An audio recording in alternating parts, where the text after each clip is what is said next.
when you're starting from scratch, you're somebody new that's starting the business today, and in today's world, knowing what you know today, I'm coming out of training, our Gable training. I'm walking into that office for the first time, and Stephanie and her session with me was talking about how she sought out people in her office and latched onto them and so forth. So I'm latching on to you today, like I did Dick Farrell in the old days, and you're going to tell me, Roger, here's step one.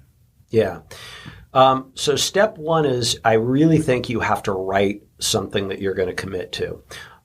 Zig Ziglar talks a lot about goals and the importance of them being written down. And I love, everything that man ever created, because it was just so easy to listen to and so right.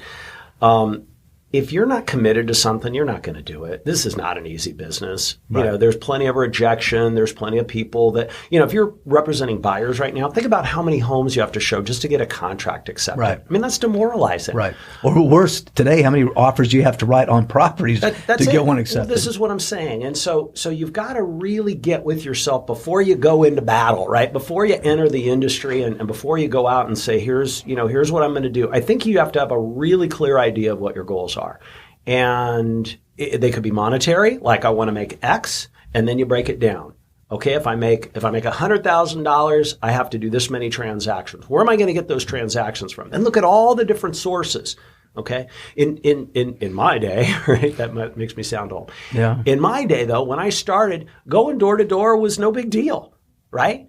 Now, people still go door to door, but it's a little different in the COVID world. Mm-hmm. How many people are going to answer their door to talk to you with a mask over your face? Right. The answer is probably not too many. Right. You're not even supposed to drop things at people's doorsteps the way I used to if somebody didn't answer their door. But you don't want to forget the fundamental concept here. It's like you were at the door knocking on doors or calling people, but the concept is meet someone, get them to know you. Well, this is my transition. My transition is, since that may not be what you're going to do today, how do you communicate with people about what's happening in their area? See, the problem we have as real estate agents is we don't think in terms of the client. In all aspects of this business, we think in terms of ourselves. Mm-hmm. It's a real problem. Okay, I see it every day. Mm-hmm. And if you're thinking in terms of, let's say that you work in Northridge, right? There's so much happening here in the real estate world. There's all kinds of ways that you could tap into it. Maybe you notice that there's a lot of people that have rental property. How do you get in touch with those people and tell them what's happening and talk to them about Proposition 19 or whatever it may be that they need to now know about so they'll sell their rental property with you? I mean, honestly, it's embarrassing how many ways there are to generate business in our business, and yet people either aren't willing to do them, don't think about them, don't ask people, hey, how could I do this? I mean, for me, I would go after sellers because when you have a listing, it's a core business. You have it. Yeah, it's the key to everything. Right.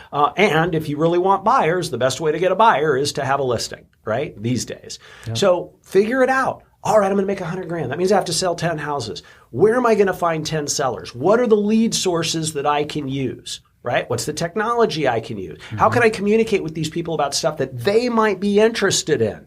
Would it be just listed, just sold calls?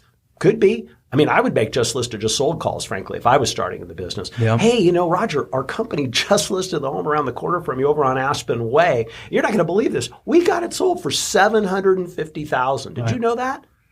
Or in today's world, calling on all your offers lost.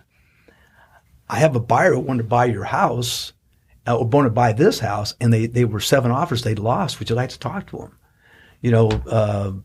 So you every market, understand this. You think in terms of where is there an opportunity, right? And the answer is there's all kinds of opportunity. Home prices have never been higher than they are today. That in and of itself